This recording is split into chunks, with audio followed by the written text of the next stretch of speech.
The morning sun was soft, but the small boy walking toward the school looked like he was carrying a heavy night behind him. His name was Tommy, only 8 years old, thin like a shadow, and always walking with quiet steps. Every day, he tried to blend into the world, hoping no one would notice him. But today, something was different. Today, he had a black eye. Tommy kept his head down as he walked through the school gate. He tried to hide the bruise with his small hand, but it was too big, too dark, too clear.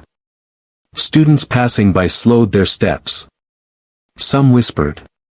Some stared. A few tried to look away, not sure what to say. Tommy didn't look at anyone. He didn't know how to answer their questions. He didn't want to talk about the pain. He just wanted to sit at the back of the class and disappear. But the teacher saw him. Ms. Parker was gentle and kind. When Tommy entered the classroom, she noticed his bruise immediately. Her smile faded. She walked closer and bent down to his level. "Tommy, what happened to your eye?" Tommy froze. His small fingers tightened around the straps of his backpack. He stared at the floor and whispered, "I fell." But Ms. Parker knew the difference between the truth and a lie forced by fear. The bruise had clear marks. It was not a fall. It was a hit. A strong hit. Still, she didn't push him. "Okay," she said softly. "If you need anything, I am here." Tommy nodded but said nothing. He slipped into his seat and pulled out a notebook, though he wasn't really going to write. He just wanted to look busy. All day, his mind didn't focus on math, or reading, or the voices around him. His thoughts were heavy. He felt tired from holding secrets inside his small chest. At lunchtime, Tommy sat alone, like he always did. The other kids ran around, laughing and playing.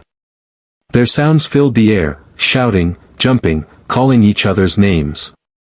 But Tommy sat quietly in a corner of the cafeteria, eating slowly. His lunch was simple, a small sandwich and a bruised apple. Every few minutes, his fingers touched his own eye. Not because it hurt the most, but because it reminded him of something even worse. Home.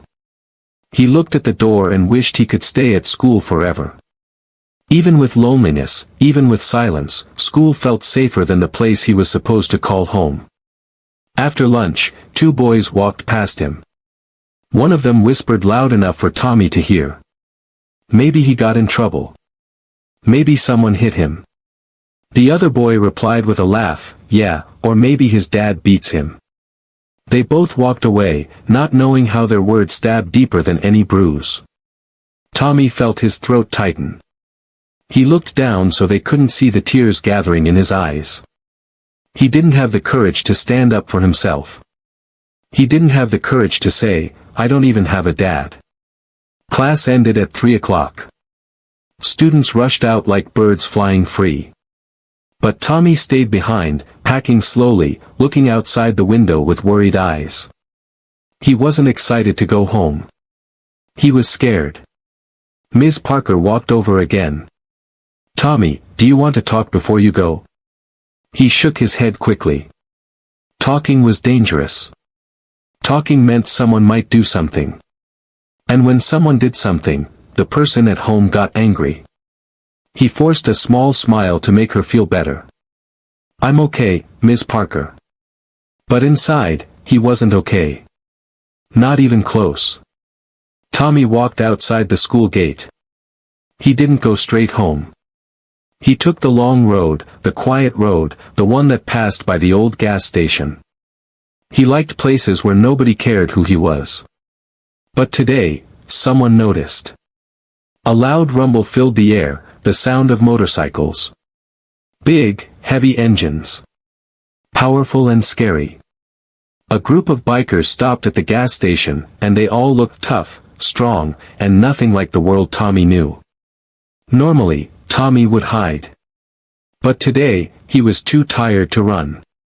One of the bikers, a tall man with a beard and tattoos, looked at him closely. He saw the black eye. He walked toward Tommy. And without knowing why, Tommy's heart began to beat fast. Something was about to change. Something big. And this was only the beginning. The biker who noticed Tommy was not an ordinary man. His name was Bear, a tall, broad-shouldered giant with a thick beard and arms covered in tattoos. To strangers, he looked scary. To people who didn't know him, he seemed like trouble. But behind all the metal, leather, and noise, Bear had a soft heart. A heart that could see pain even when others ignored it. He stepped away from his motorcycle and slowly walked toward the boy standing near the gas station wall. Tommy froze. His small hands shook as the loud engines continued rumbling behind him. The air smelled like gasoline and dust. But the only thing Tommy could focus on was the biker's heavy boots stopping right in front of him. Bear crouched down to his level. "Hey, kid," he said gently, his deep voice turning soft. "You okay?" Tommy didn't answer. He didn't trust adults. Most adults asked questions they couldn't handle the truth for. And sometimes, questions brought more trouble. Bear didn't push him. He simply pointed at the bruise under Tommy's eye. "That looks like it hurts." Tommy swallowed hard. His small voice trembled when he finally spoke. "I'm fine." Bear shook his head lightly. "No, you're not." Behind him, the other bikers were watching. They were a part of the Hells Angels, a group feared by many. People whispered stories about them, some true, some made up. But none of those stories included something like this, a giant biker kneeling in front of a lonely 8-year-old boy. Tommy looked down at his shoes. Something inside him was breaking. Something he had kept locked away for too long. Tears filled his eyes before he could stop them. Bear gently placed a hand on the boy's shoulder. "Hey, you can tell me.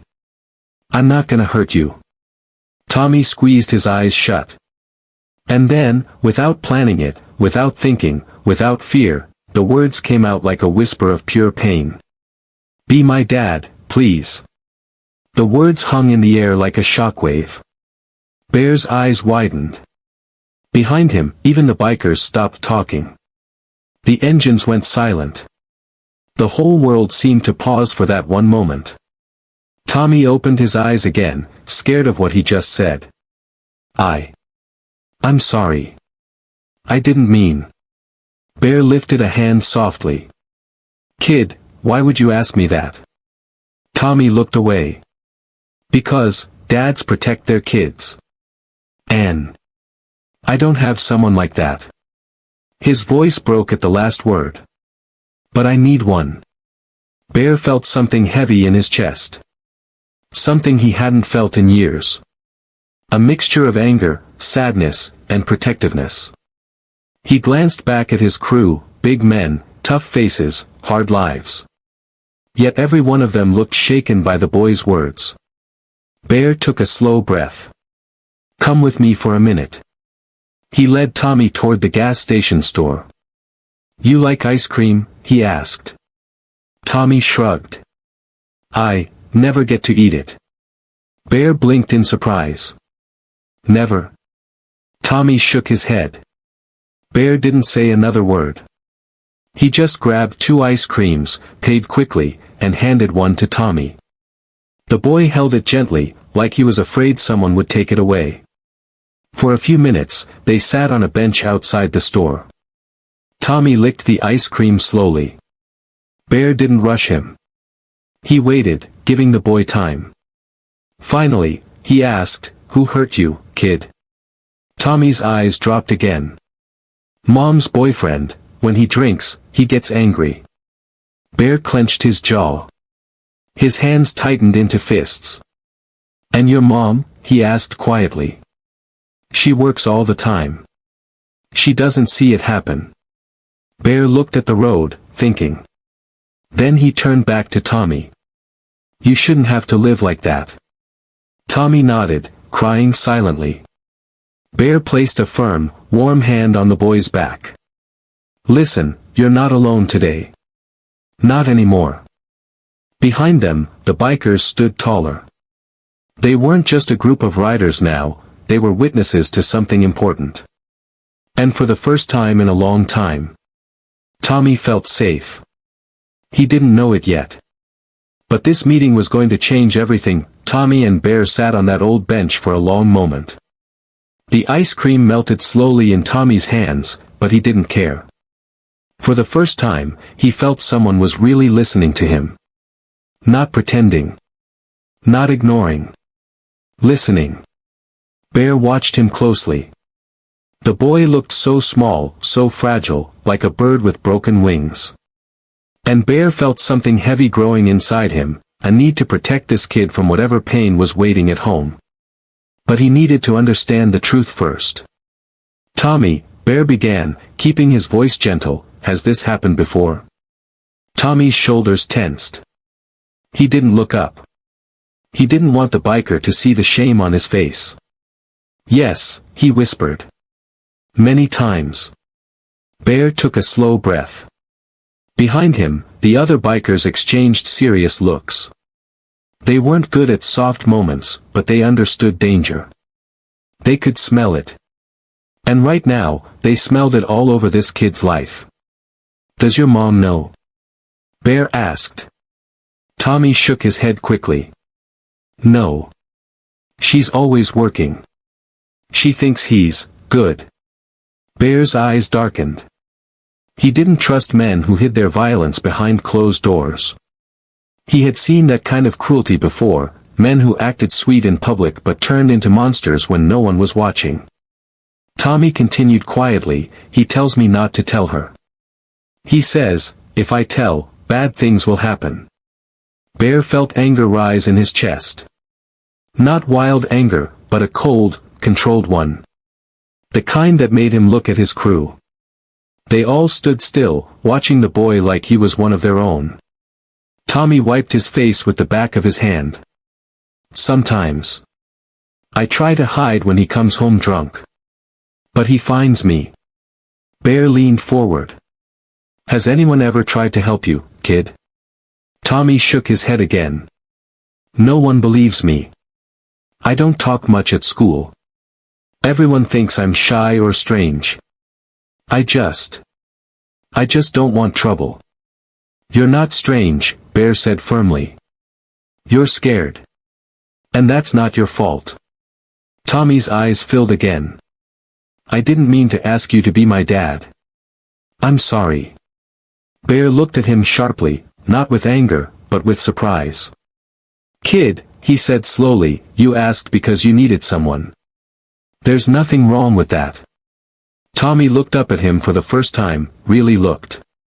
He saw the kindness in Bear's eyes, something he hadn't seen in any adult man before.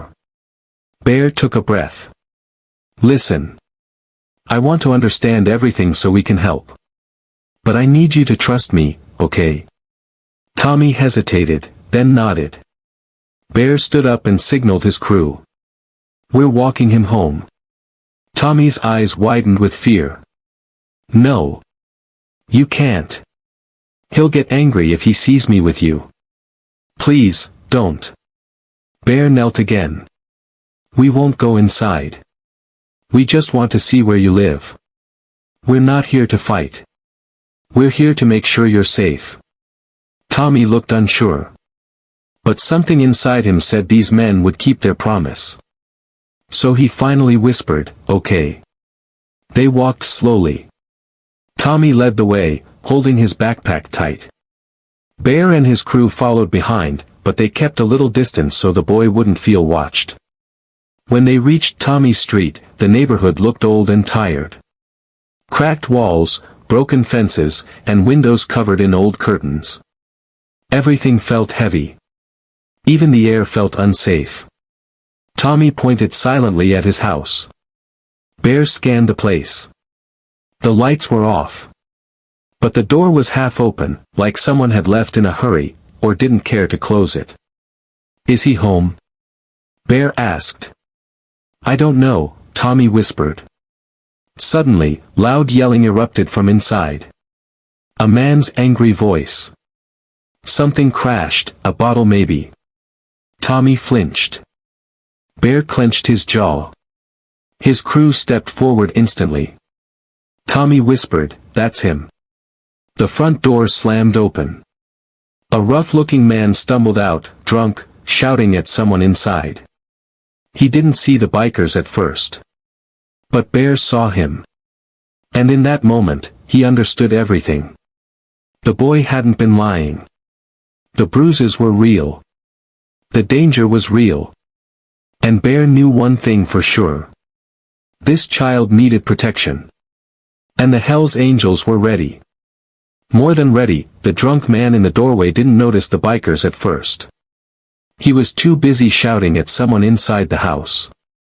His voice was loud and sharp, like broken glass. The smell of alcohol floated in the air around him. Tommy stood behind Bear, shaking. He wanted to hide, but he also wanted someone, anyone, to finally see the truth. And now, the truth was standing right in front of all of them. Bear stepped forward, calm but firm. His voice was low, steady, and dangerous in the way that made grown men think twice. "Is that him?" he asked Tommy. Tommy nodded silently. The drunk man finally turned his head, confused by the sound of heavy boots on the pavement. When he saw Bear, and then the entire line of Hell's Angels behind him, his face changed. First confusion, then fear, then anger trying to cover the fear. "The hell are you people?" the man shouted, wobbling on his feet. Bear didn't answer. He simply stepped in front of Tommy, blocking the boy from the man's view. Another biker, Hawk, whispered to Bear, "You want us to handle him?" Bear raised a hand to stop him. "Not yet." The drunk man pointed a shaky finger at Tommy. "You little brat. You brought them here." Tommy stepped back, trembling. But Bear's large hand gently moved him even farther behind his legs. Bear's voice turned cold. "Don't talk to him like that." The man laughed a strange, nervous laugh. "What are you? His new daddy?" No one spoke. The silence was heavier than the shouting. Bear didn't flinch. "We want to talk to his mother." "She's busy," the man snapped. "Get lost." Just then, a woman's voice came from inside the house. "What's going on out there?" Tommy's mother appeared in the doorway, tired and confused. She froze when she saw the bikers. She looked at Tommy. Then at Bear. Then at the bruise on her son's face that she had somehow missed before. Her voice shook. "Tommy, what happened to you?" Before the boy could speak, the drunk man tried to cut in. "He fell. He always falls. Kids fall." Bear's eyes narrowed. He didn't fall. His voice didn't need to be loud. It carried enough weight without shouting. The woman looked at her boyfriend. "Did you hit him?" Her voice cracked. The man lifted his hands. "I told you, he fell." Hawk took one step forward. The pavement trembled under his boots. "Woman, listen to your heart. You know a lie when you hear one." Tommy's mother wrapped her arms around herself. She looked at Tommy again. The truth was written on his face. She lowered her head, guilt flooding her eyes. "Tommy," she whispered, "why didn't you tell me?" Tommy's voice was tiny. "I was scared." The man exploded. "You think I would hurt him? You're listening to these thugs." That was the wrong word. Every biker straightened at once. Bear stepped forward until he was inches from the drunk man. "You hit a child." Not a question. A statement. The man tried to stand tall, but Bear was taller, stronger, and completely sober. He deserved. He didn't finish the sentence. Hawk grabbed his arm and twisted it behind his back, not breaking it, but close. The man yelled in pain. "We're not hurting him," Bear said calmly. "We're stopping him." Tommy's mother covered her mouth, tears falling. She didn't try to protect the man. She didn't try to defend him. Something inside her finally snapped. "I'm calling the police," she whispered. Bear nodded. "Good. We'll stay until they get here." For the first time in a long time, Tommy felt safe enough to move closer to his mother. She knelt down and hugged him tightly. "I'm so sorry," she cried. "I should have seen it." Tommy hugged her back, trembling. "It's okay, Mom." Bear watched them quietly. His heart softened. But he wasn't done yet. He turned to his crew. "Nobody leaves. We stand with the kid." The bikers nodded. No questions.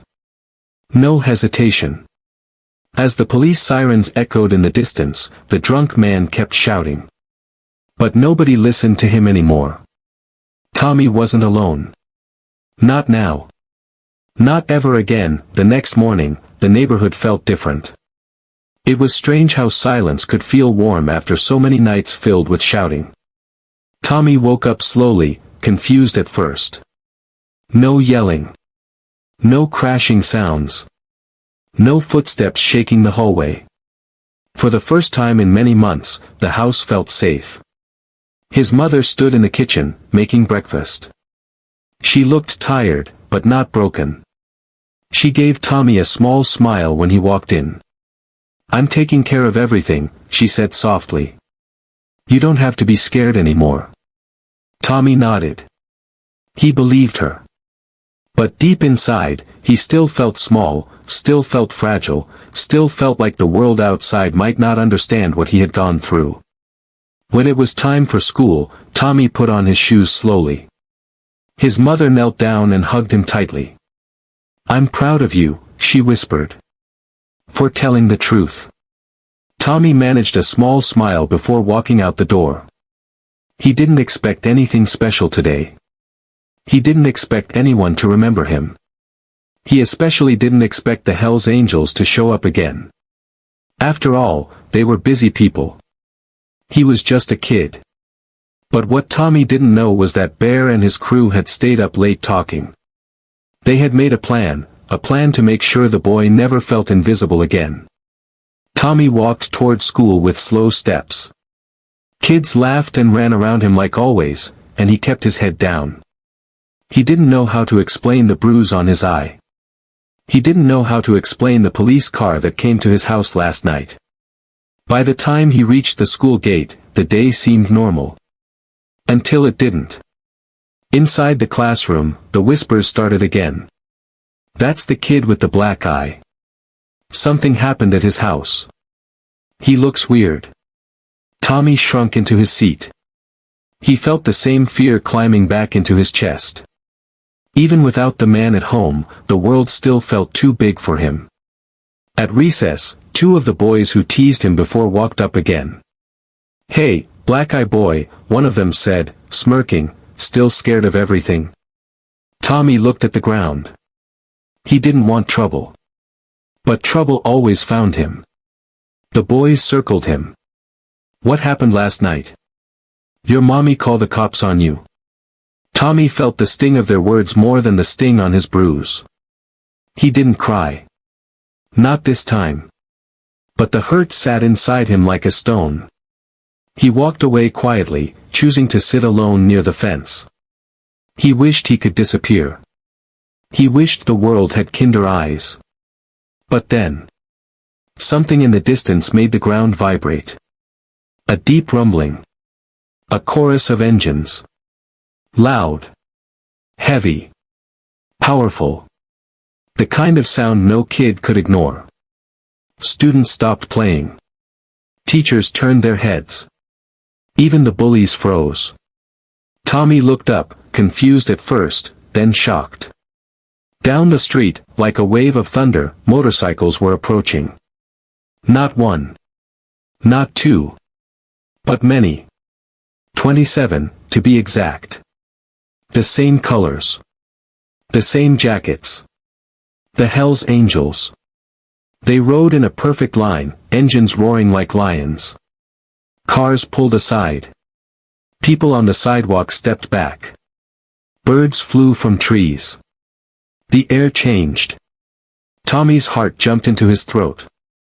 No, they didn't, he whispered. But they did. The bikes slowed as they reached the school gate. The entire playground fell silent. Teachers hurried forward, unsure if they should panic or call security. The bikers parked slowly, one by one. Boots hit the ground. Leather jackets creaked. Helmets came off. At the front stood Bear. His eyes searched the schoolyard, until they found Tommy. The boy froze. Bear smiled and nodded once, like he had made a promise last night, and now he was here to keep it. Whispers exploded around the playground. Why are they here? Who are they visiting? Are they dangerous? Tommy felt every eye turn to him. And for the first time in his life, he didn't feel small. He didn't feel weak. He didn't feel alone. Something big was coming. Something that would change everything. The playground had never been this silent. Not even during exams. Not even during fire drills. Every child stood frozen, staring at the long line of motorcycles shining under the morning sun. The Hells Angels didn't look like visitors. They looked like a storm that arrived with purpose. Bear stepped forward, his boots hitting the ground with a heavy thud. His jacket carried the famous symbol, the winged skull. The other bikers stood behind him in a strong formation, like a wall no one could break. Teachers exchanged nervous glances. Some took out their phones. Others whispered to each other in panic. But Bear wasn't looking at them. He was looking at Tommy. The little boy stood near the fence, his backpack hanging loosely from his shoulder, his small hands shaking. He couldn't believe what he was seeing. He didn't understand why they were here. He never told them to come. He never expected anyone to come. But Bear had made a silent promise. And today, he was keeping it. Bear walked across the playground slowly. Every step pulled every eye toward him. Even the bullies who teased Tommy backed away, suddenly quiet, suddenly tiny. When Bear finally reached Tommy, he knelt down in front of him, just like he did at the gas station. "Morning, kid," Bear said softly. Tommy swallowed, his voice barely a whisper. You came." Bear smiled. "I told you you're not alone. Did you think I was joking?" Behind them, the other bikers chuckled lightly. Not mockingly, warmly. Proudly. Why are you here?" Tommy asked, still confused. Bear tapped Tommy's backpack. "You said you needed a dad." He pointed at the group behind him. "Well, you got 27 men who decided to show up." Tommy's eyes widened. He didn't understand how big this moment really was. But he felt something he had never felt at school before, safety. The bullies watched from a distance. Their faces pale. Their confidence gone. One of them whispered, "Oh man, we're never messing with him again." Bear stood up. "Teachers have some questions. Let's answer them together." Tommy nodded nervously. He followed Bear to the main entrance where the teachers had gathered. Ms. Parker, his class teacher, rushed forward. "Tommy. Are you okay?" "What is happening?" she asked, her voice shaking. Bear spoke calmly. "Ma'am, we're not here to cause trouble. We're here because this kid needed support." A biker behind him added, "And nobody messes with a kid on our watch." Ms. Parker looked at Bear, then at Tommy. "Do you know these men?" Tommy nodded. "They helped me yesterday, when the police came." Ms. Parker softened. She had seen the bruise. She had felt something was wrong. Now she understood everything. Bear explained everything, how they met Tommy, how they saw the bruise, how they stayed until police arrived. His voice was firm but respectful. The teachers listened quietly. Some even wiped tears from their eyes. When Bear finished, he looked down at Tommy. "We also came to make sure no one hurts him here. Ever. One of the teachers raised a hand nervously. You don't have to worry. We'll protect him. But, this many bikers is a little. Hawk, the second in command, stepped forward. We're leaving soon. We just came to show the boy he has a family. A real one. Then something beautiful happened. One by one, the bikers walked past Tommy, giving him small gifts, a keychain, a wristband, a tiny helmet sticker, a lucky coin. Nothing expensive. But everything meaningful. Each biker said something simple. We're proud of you. You're strong. We got your back. Anytime you need us, we're here. Tommy held the small gifts in his hands like treasures. His eyes filled with tears, not sad tears, but warm ones. He had never felt this important. He had never felt this seen. Bear leaned down one last time. Remember this, kid, family isn't just blood. It's the people who stand with you. Tommy nodded, his voice trembling with emotion. Thank you, for coming. Bear smiled. We didn't come for the school. We came for you. Then he placed a small leather bracelet around Tommy's wrist. Welcome to the family, he said. The bikers mounted their motorcycles again. Engines roared. The ground shook. The whole school watched, speechless, as the Hells Angels rode away in a perfect line. Tommy stood at the gate, bracelet shining on his wrist. For the first time in his life, he didn't feel afraid. Because 27 bikers had shown the world one simple truth. Even the smallest boy can have the biggest protectors.